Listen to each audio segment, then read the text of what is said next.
Ce soir, aux Nouvelles nationales d'APTN. Ben, il n'est pas question de l'envoyer en Alberta. Que faire de la statue de John A. Macdonald? Il y a beaucoup de monde, il y a beaucoup de portes, il y a beaucoup de choses. Une jeune chef culinaire poursuit son rêve à Montréal. Et dans le cadre de notre série estivale sur la crise d'Oka, la résistance mohawk tire à sa fin.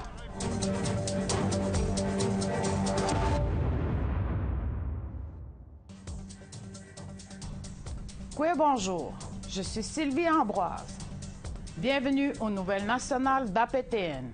Depuis que la statue de John A. Macdonald a été renversée lors d'une manifestation la semaine dernière, des politiciens de partout au pays ont pris part au débat quant à son avenir.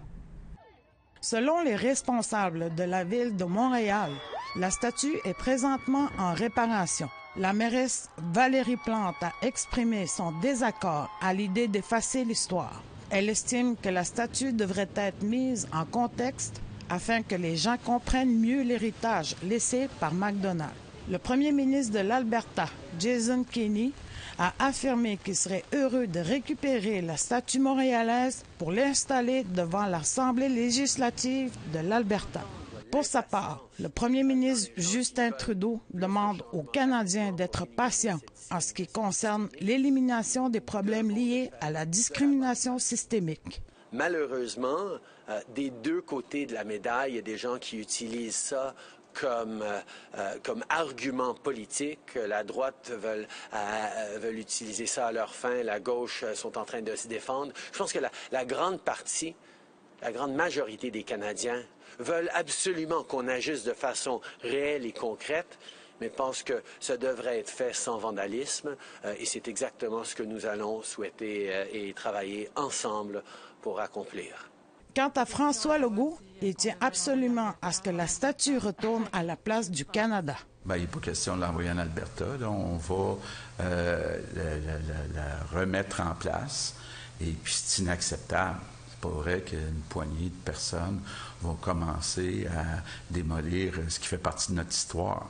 Je pense que oui, on est tous d'accord qu'il faut lutter contre le racisme, mais à un moment donné, c'est pas une démocratie là, quand on commence à déboulonner des statuts comme ça. Là. Que pensez-vous de cette situation? Nous vous invitons à nous suivre sur les réseaux sociaux.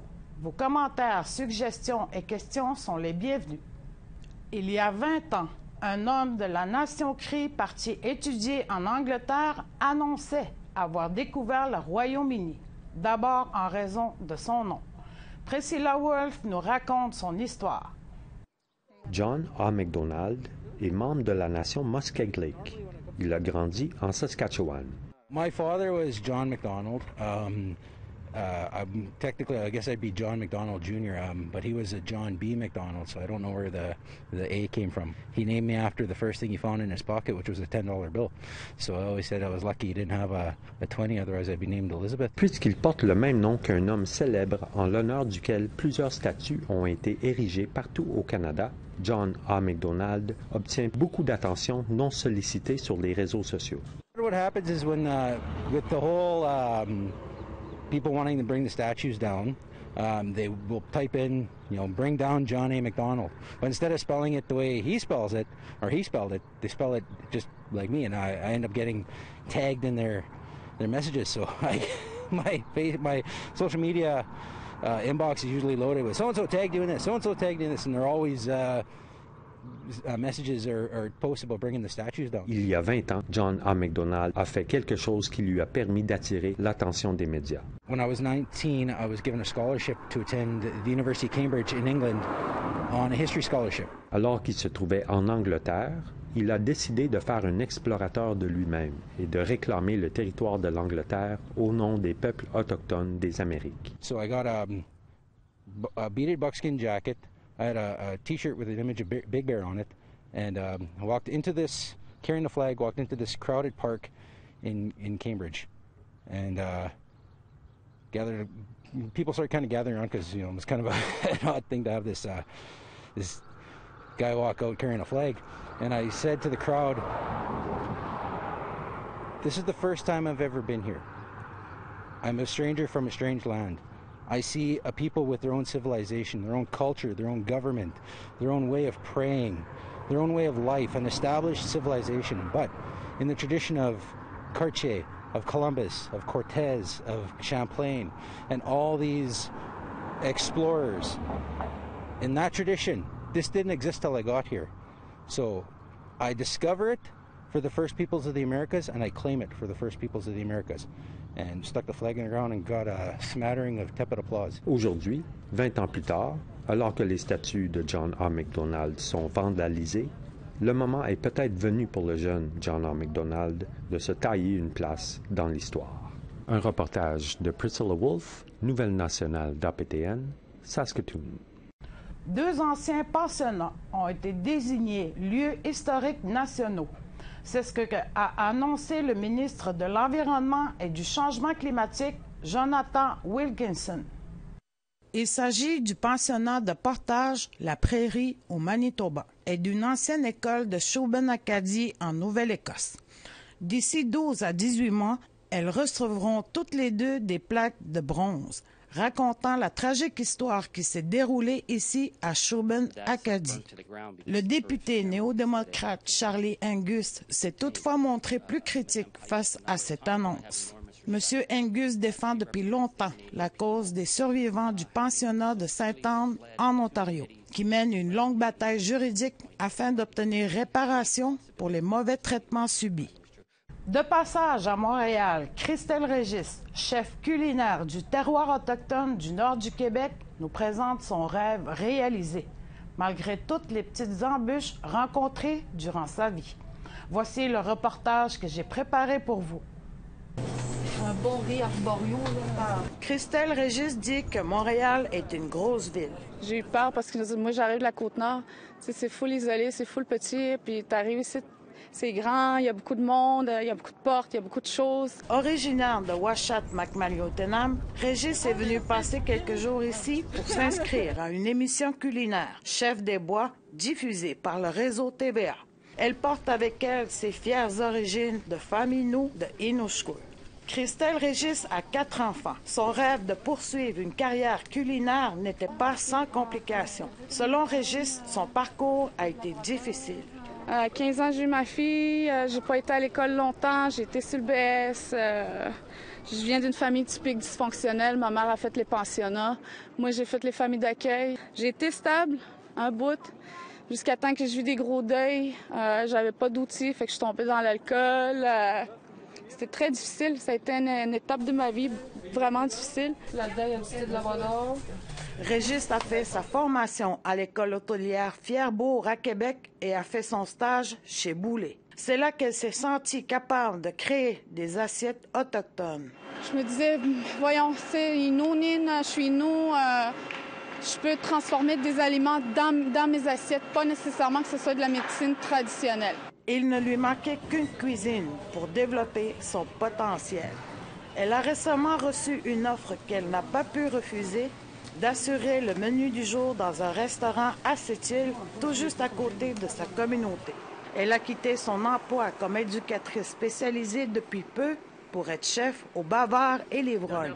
Régis souhaite amener la cuisine traditionnelle à un niveau supérieur, plus gastronomique. Rallier les nations, rallier les allochtones puis les autochtones, être dans un restaurant puis pouvoir parler ma langue avec des gens de ma région. Régis dit que c'est là qu'elle a décidé de partir étudier l'art culinaire, de déménager, de changer de milieu.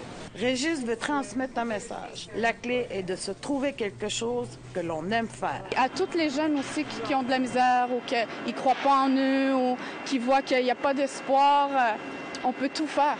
Il n'y a rien que tu ne peux pas faire. Tout est possible. Tu as 30 ans, tu vas aller à l'école, vas-y. Tu as 4 enfants, vas-y. Régis ajoute que c'est en soi et que si tu es prêt à vouloir ce que tu veux, tu peux tout faire. Sylvie Ambroise, Nouvelle nationale d'APTN, Montréal. Un peu avant le début de la saison de la chasse, la nation algonquine du Lac-Barrière se dit prête à prendre des mesures pour que les orignaux de la région ne soient pas victimes de la chasse excessive. Le Québec a récemment effectué un relevé aérien de la population d'orignaux vivant dans la réserve faunique de la Vérandrie. Ils ont recensé environ 2 orignaux tous les 10 km².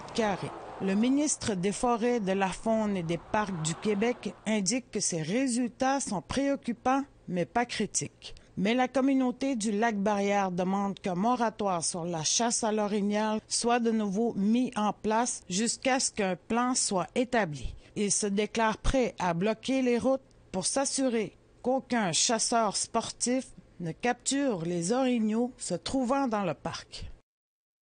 Au retour, on vous parle de la harde des caribous située au Yukon. La chasse y est permise maintenant. Soyez là.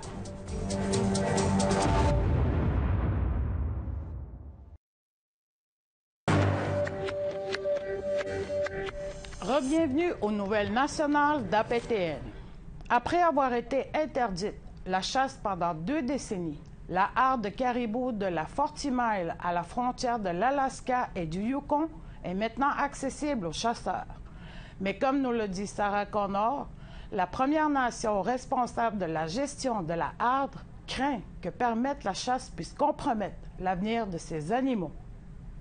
Plusieurs hardes de caribous se promènent entre l'Alaska et le territoire de la Première Nation Trondegwitchin, au Yukon. Cependant, bon nombre de ces hardes sont de taille inquiétante. La harde de 40 Mile a déjà compté plus d'un demi-million de bêtes. Ce n'est pourtant que depuis cette année que la population a été considérée comme stable, à 84 000.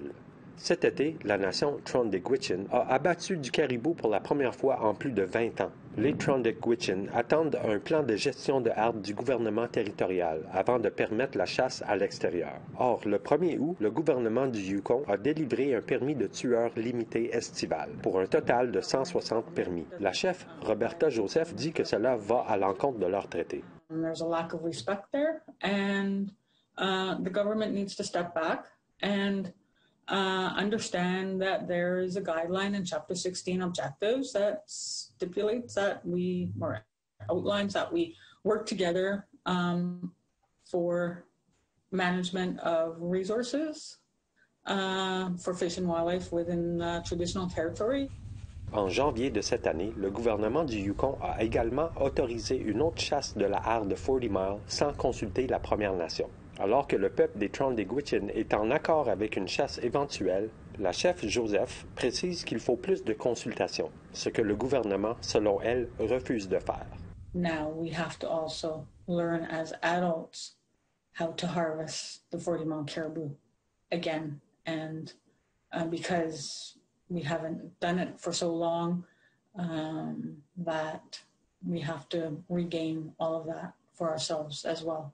Mike Suter est biologiste pour le gouvernement du Yukon. Il indique que la chasse a eu lieu pour maintenir la santé de la harde. When these herds get large, what tends to happen is they start to overgraze and trample their habitat and start to damage it. And that damage can have longer-term repercussions for the herd.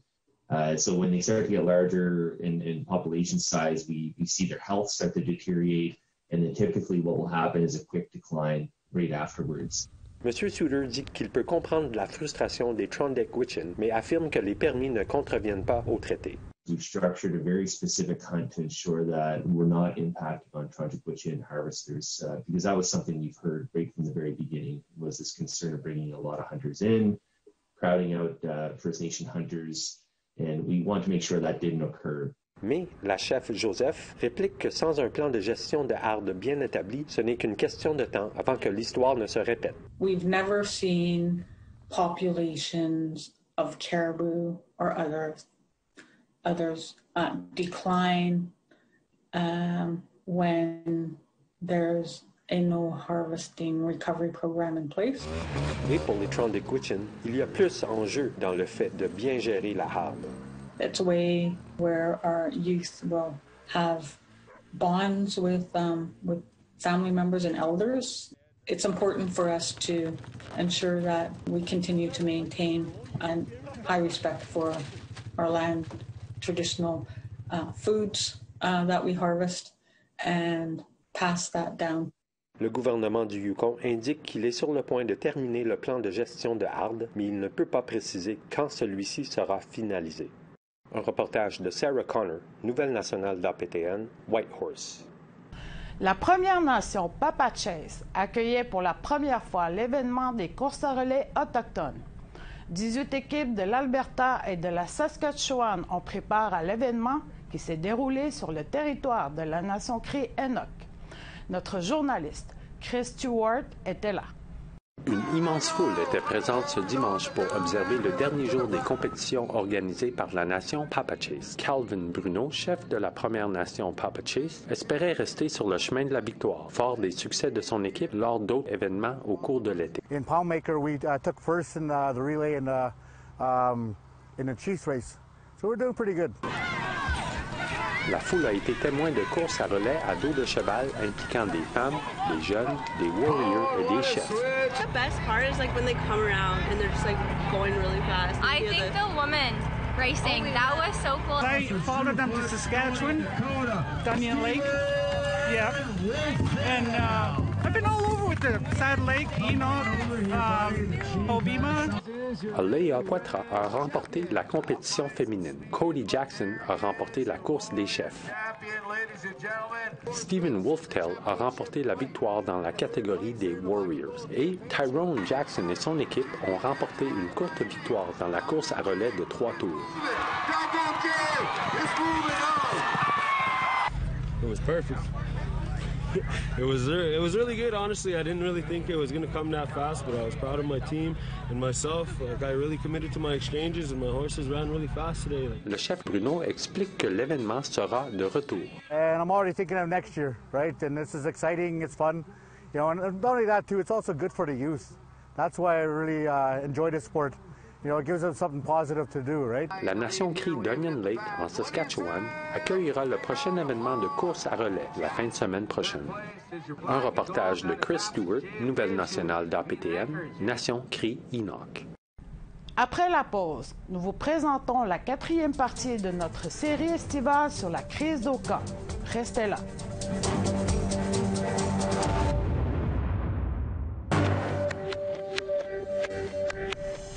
Il y a 30 ans, la résistance Mohawk de 1990 tirait à sa fin. Malgré la réouverture du pont Mercier, Kahnawake était toujours sous occupation militaire. Les points de contrôle de l'armée, tout comme les descentes policières, ont fait partie du quotidien de la communauté jusqu'au 18 septembre 1990.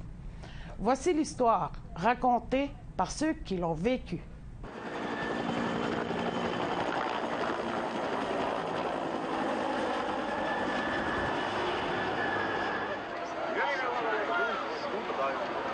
I got a call and they said, "You better get to the island because the military has landed there." They brought him in by helicopter. That was a difficult day. You know, it smacked of an invasion with the end to occupy. I knew instinctively they weren't there just to protect the SQ who were looking for weapons. They were there to come across that bridge, march through the community, and show that, you know, they had taken over and they're going to take over. There were reports supposedly that at the boat club or the yacht club, whatever it was called, at the very tip of the island, that there had been some weapons stashed there and this and that. And the aim was to go cordon off the area, search it, and get out. We were not expecting it. But once we saw the helicopters come down, of course, the community reacted. Sadly, the helicopters flew right over the reserve, and anybody just had to look up and knew what was going on, and you know, the people moved towards the source. So I went to the forefront right away, and I saw whoever their commander was, and I said, "You're crazy. You better get the hell out of here. You have no business coming here." It was a standoff, essentially. Everyone was there, everyone. Joe Norton was giving them shit. And then my role was just to keep in between and with the help of others, I said, "Look, guys, we got to keep a barrier between them, our people and them, because we don't want this to turn into a bloodbath." Nowhere you can go if they throw. They're got gas, though. Go back up. People were like in a frenzy saying, "They're here, they're looking around the island. What are we going to do?" What the community did was they went out to meet them. So there was no what you call no man's land at all. They were face to face. And that started, I don't know, 8, 9, 10-hour battle after that.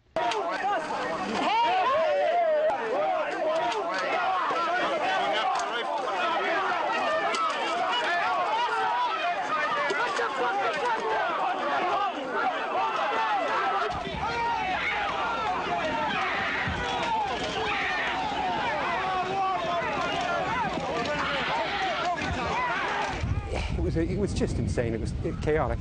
We had to hold the bridge. We pushed them back. We couldn't let them take the bridge. That's the bridge that they attempted to come across, to come into the community and march through the community. And that's the area really where the people stood their ground. And we tried to actually push them off the island. Then they started to throw the tear gas, and all the people that were here tried to escape it by hiding under the bridge here. It was burning, stinging, coughing. But we stepped on the other side of the tear gas because the wind was blowing it that way. And the people were just like going across the bridge here, going to the forefront and starting to throw rocks, starting to fight and saying, you're not coming, you're not coming here. We won't allow you across the bridge.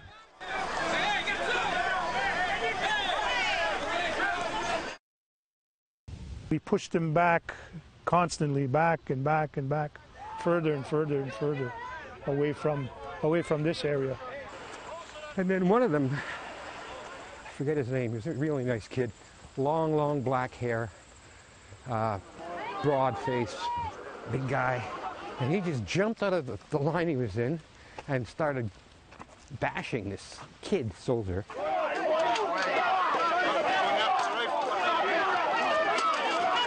And then everyone started to do the same thing. And that's when they shot into the air, the soldiers. And everyone backed off, of course, but not much. The women were right in there, and they got their hands on the troops as much as the men did. Most of the people that were doing the screaming and yelling, I'm not saying all, most were women. We listened to our women. You know, our society is a matriarchal society. Attacking them. The troops or whoever's in charge, I think, just thought they could roughshod, run right over them, and it just didn't happen. The troops, you could hear the guns rattling as they got I guess their level of anxiety really went up. They couldn't get out. They were stuck here. They certainly couldn't cross the bridge. There was no way. They assumed this would be a victory for the army. They were wrong. One of our elders now, who has passed away, called the men together, and we started making fires. But as that went on, he decided that, you know what, this would be a good time to do a stomp dance. The helicopters came back, picked everybody up, and they left. And everybody got together and started doing a stomp dance. A dance to celebrate our victory. And that's what it was.